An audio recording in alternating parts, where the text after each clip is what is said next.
Hello, नमस्कार। सभी का स्वागत है आपके अपने यूट्यूब चैनल में। मैं अनूप सीमार। आज जो हमारा टॉपिक रहने वाला है वो है हमारी एक प्लस टू क्लास के सिलेबस की एक बहुत अच्छी पोएम है, जिसके पोइट जो हैं वो पैब्लो नेरुदा हैं। पोएम का नाम है कीपिंग क्वाइट और बहुत ही अच्छी शानदार पोएम है, जो कि हमें एक बहुत ही अच्छा जो मैसेज है वो डिलीवर कर रही है। कैसा मैसेज, किस ढंग से दे रही है। तो यहाँ पर जो पॉइंट है पैब्लो नेरुदा, उन्होंने जो स्ट्रेस दिया है वो इस बात पर दिया है कि हमें हमारी लाइफ में इंटेरोस्पेक्शन करना चाहिए, यानी कि अंत निरीक्षण। और केवल एक व्यक्ति को ही नहीं, पूरे विश्व को क्या करना चाहिए, इंटेरोस्पेक्शन करना चाहिए। उससे क्या होगा कि हम हमारी लाइफ में क्या अच्छा और क्या बुरा क्या कर रहे हैं, और हम जो कर रहे हैं वो सही है गलत है क्या है, वो सब हमें पता चल जाए। ठीक है, ताकि हम अपने जो भी एक्शन है उनको एनालाइज कर पाए कि हम जो कर रहे हैं वो कितना सही और कितना गलत है। तो चलो हम इस पोएम की लाइन टू लाइन जो एक्सप्लेनेशन है उसको शुरू करते हैं। First of all, now we will count to 12 and we will all keep still. जो पोइट है वो शुरुआत कर रहा और कहता है कि हम ऐसा करते हैं कि हम सब शांत रहते हैं, और जो हम 12 तक गिनती है, अब 12 तक गिनती का मतलब उसका केवल 1 2 3 ऐसे नहीं बोलना और केवल 12 तक ही नहीं गिनना, बल्कि उसका मतलब है कि ऐसा इतना इनफ टाइम होना चाहिए कि हम अपने आप को झांक करके देख सके, अपने आप का एनालाइज कर सकें, अपना इंट्रोस्पेक्शन कर सके। हमें इतना टाइम चाहिए, यानी कि यूं कह सकते हम। तो यहाँ पर सीधे सीधे वो हमारी जो घड़ी है उसको एक तरीके से इशारा कर रहा उसकी तरफ कि हमें या तो 12 मिनट 12 घंटे कुछ ना कुछ ऐसा टाइम हमें इंट्रोस्पेक्शन के लिए दे देना चाहिए। For once on the face of the earth. अब जो पॉइंट है वो ये कह रहा है कि एक बार के लिए इस धरती के ऊपर, for once the on the face of the earth let's not speak in any language. अब पॉइंट का कहना है कि चलो हम कुछ समय के लिए, कुछ क्षण के लिए इस धरती पर बिल्कुल टोटल पीस कर देते हैं, और हम किसी भी लैंग्वेज में कोई भी शब्द है उसे प्रोनाउंसिएट नहीं करते हैं। Let's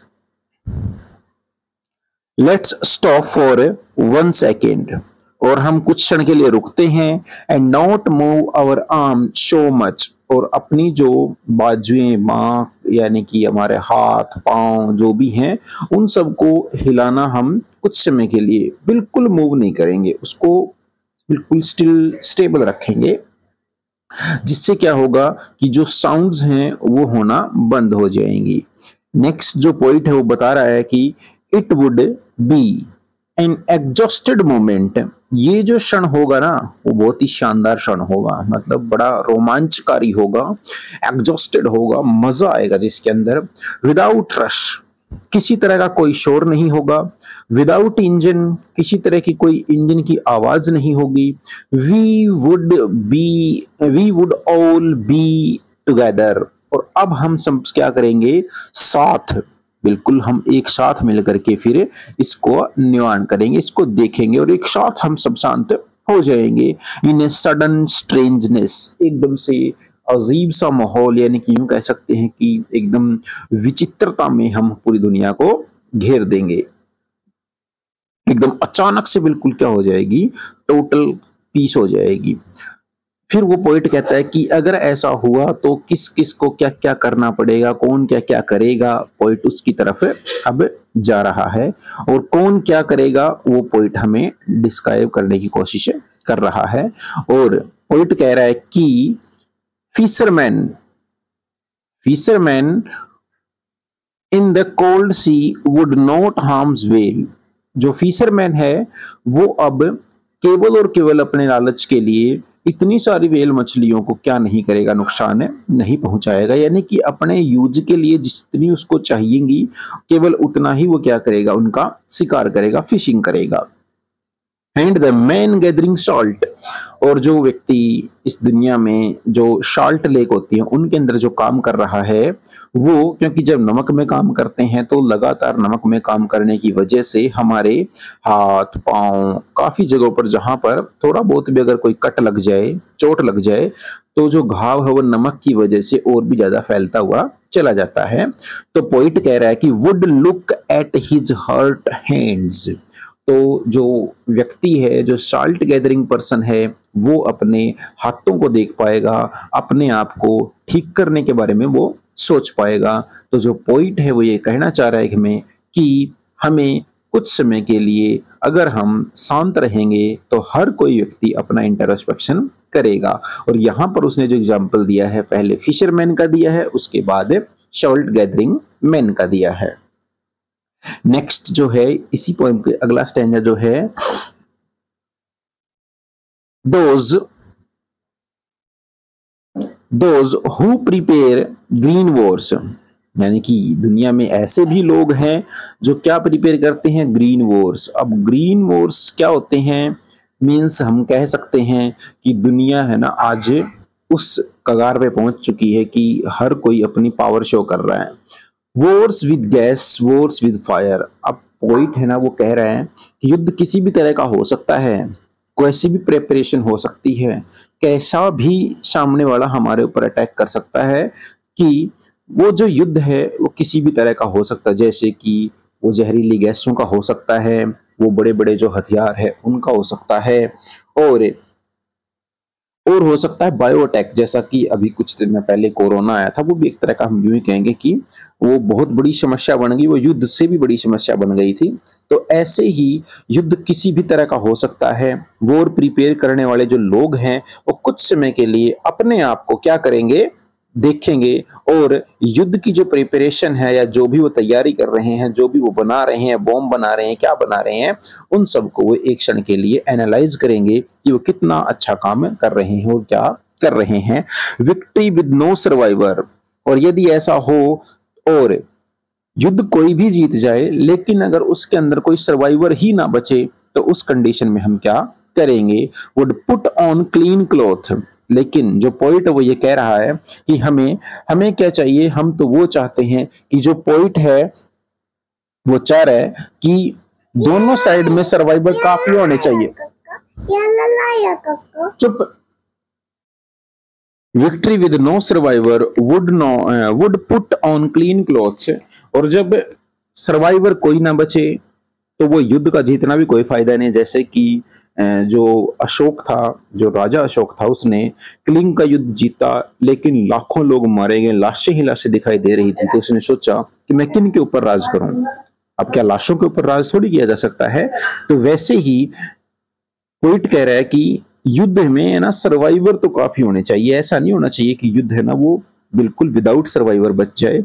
end walk about with their brothers and in the shade doing nothing, यानी कि जो हम बचें और जो युद्ध है वो हो ही ना, हम युद्ध करें ही नहीं, और हम एक दूसरे के साथ बैठ करके एक दूसरे के सुख और दुख की बातें करें, और साफ सुथरे कपड़े पहन करके शेड में चलने से पोइट कहने का मतलब ये है कि एक दूसरे का हम सहारा दें, एक दूसरे के साथ हम कंधे से कंधा मिला करके चलें। और डूइंग नथिंग, नथिंग मीन्स हमें कोई भी ऐसा काम नहीं करना है जो कि दूसरे का नुकसान करे और डिस्ट्रक्शन फैलाए, यानी कि डिस्ट्रक्शंस नहीं करना, हमें दूसरे का नुकसान नहीं करना है किसी भी ढंग से। तो ऐसा जब होगा तो ये जो धरती है, ये जो हमारी लाइफ है, वो क्या बन जाएगी, एक तरीके से स्वर्ग की तरह ही बन जाएगी। What I want should not be confused. अब पोइट कह रहा है कि जो मैं कहना चाह रहा हूं ना, मैं आपको कंफ्यूज करने की कोशिश नहीं कर रहा हूं। यानी कि ऐसा नहीं कि जो मैं कह रहा हूं आपको कुछ उसका आप गलत मीनिंग समझ जाए, क्योंकि मैं केवल 12 तक गिनने के लिए आपको कह रहा हूं और साथ ही उस समय के दौरान आपको शांत रहने के लिए कह रहा हूं। with total inactivity life is what it is about। मैं तो आपको केवल कुछ क्षण के लिए टोटल इनएक्टिव होने की कह रहा हूं, क्योंकि इससे हमें क्या पता चलेगा, हमें पता चलेगा कि जो लाइफ है वो किसके लिए है, क्या करना है लाइफ के अंदर, वो सब हमें पता चल जाएगा। I want no struck with death, यानी कि हो सकता है कि जब मैं आप लोगों को ये सब बता रहा हूं तो आप लोग मेरी बात को थोड़ा सा गलत समझ जाएं, उसका मीनिंग गलत समझ जाएं और आप ये समझे कि मैं डेथ के बारे में बात कर रहा हूं। नहीं, डेथ भी वैसी ही होती है, शांत होती है। हमें उसके जैसा केवल प्रेटेंड करना है, यानी कि बिल्कुल शांत रहना है, अपना इंट्रोस्पेक्शन करना है। If we were not so single minded, यदि हम एक मत नहीं हो सकते, हम हमारा दिमाग एक साइड में नहीं बना सकते, यानी कि एक विचार पर नहीं बना सकते, about keeping our lives moving, क्योंकि हमें इस दुनिया में ना हमारी लाइफ को जीना है, और अगर हमें हमारी लाइफ को अगर इस ढंग से जीना है तो हमें क्या होना पड़ेगा, सिंगल माइंडेड होना पड़ेगा। अब सिंगल माइंडेड होने से पोइट का मीनिंग क्या है कि हमें एक ही दिशा में सभी को एक तरह का वर्क करना पड़ेगा, यानी कि हमें देखना पड़ेगा कि कहाँ कमी रह गई, कहाँ हम नेगेटिव चल रहे हैं, उन सब चीजों को रोक देना पड़ेगा। And for once could do nothing, और हमें हमारी जो एक्टिविटी है वो सब रोक देनी पड़ेगी और इंट्रोस्पेक्शन करना पड़ेगा, और तभी जाकर के हमारी समस्याओं का समाधान निकल सकता है। नेक्स्ट जो पॉइंट कह रहा है कि परहैप्स, शायद ऐसा होगा, फिर क्या होगा, फिर परहैप्स अ ह्यूज साइलेंस, यानी कि बहुत ही बड़ी शांति छा जाएगी जब सभी शांत रहेंगे, तो माइट इंटरप्ट दिस सैडनेस, तो उसके बाद हमारी जो सैडनेस है उसको इंटरप्ट करने का काम है ना, वो हमारी साइलेंस करेगी। इंटरप्ट मीन्स रोका टोकी, उसको बीच में रोकने का काम हमारी सैडनेस करेगी। Of never understanding our self, जो कि अब अभी तक हम समझ ही नहीं पा रहे थे, खुद को ही नहीं समझ पा रहे थे अभी तक हम, उसी के लिए अब हम इंट्रोस्पेक्शन करेंगे तो जो शांति है वो हमारी सैडनेस को हिट करेगी और हमें ये समझाएगी कि हम कहाँ तक गलत जा रहे हैं और कहाँ हम ठीक जा रहे हैं, हमें कैसे वर्क इस सोसाइटी के लिए करने चाहिए, इस समाज के लिए, इस वर्ल्ड के लिए, इस अर्थ के लिए करने चाहिए। And of threatening our self with death, बल्कि हम तो एक ही काम किए जा रहे हैं अभी तक, तो एक दूसरे को या फिर स्वयं को हम एक चीज से डरा रहे हैं, फाइनल डिसीजन से, लास्ट हमारा जो एम है उससे डरा रहे हैं, और वो क्या है, डेथ है। बल्कि डेथ ना वो डरने का, थ्रेटनिंग करने की चीज नहीं है, बल्कि डेथ तो निश्चित है, वो तो कभी ना कभी आएगी, लेकिन उससे पहले की जो हमारी लाइफ है हम उसको किस ढंग से अच्छा बना सकते हैं, हमें उसकी ओर ध्यान देना है। और उसी ओर पोइट एक कदम रखवा रहा है हमारा, और वो क्या मतलब क्या करवाना चाह रहा है हमसे, वो चाह रहा है कि हमें शांत रहना है और हमारी जो नेगेटिविटी है उसको हमें अपने अंदर से नेग्लेक्ट करना है, उसको निकाल देना है। ठीक है, चलो लास्ट की कुछ लाइनें रहती हैं। Perhaps the earth can teach us, तो कहता है पोइट कि जो अर्थ है वो हमें ऐसा सिखाती है, ऐसा टीच करती है कि जो धरती है वो एक समय पर हमें इंट्रोस्पेक्शन करती हुई नजर आएगी। और वो कौन सा सीजन होता है, वो होता है विंटर सीजन। विंटर सीजन में हमें लगेगा कि जो अर्थ है वो हमें एक लेसन दे रही है कि जो सारी की सारी चीजें हैं उस समय पर हमें ऐसा लगेगा कि जैसे कि सब कुछ खत्म हो चुका है, सब कुछ डेड हो चुका है, क्योंकि पेड़ों के ऊपर आपको धुंध दिखेगी, यानी कि ओस गिरती हुई लगेगी, पानी टपकता हुआ मिलेगा और पेड़ों के पत्ते गिर गए होंगे, तो हमें लगेगा कि जैसे कि जो अर्थ है वो बिल्कुल निर्जीव हो गई है, नेचर बिल्कुल निर्जीव हो गई है।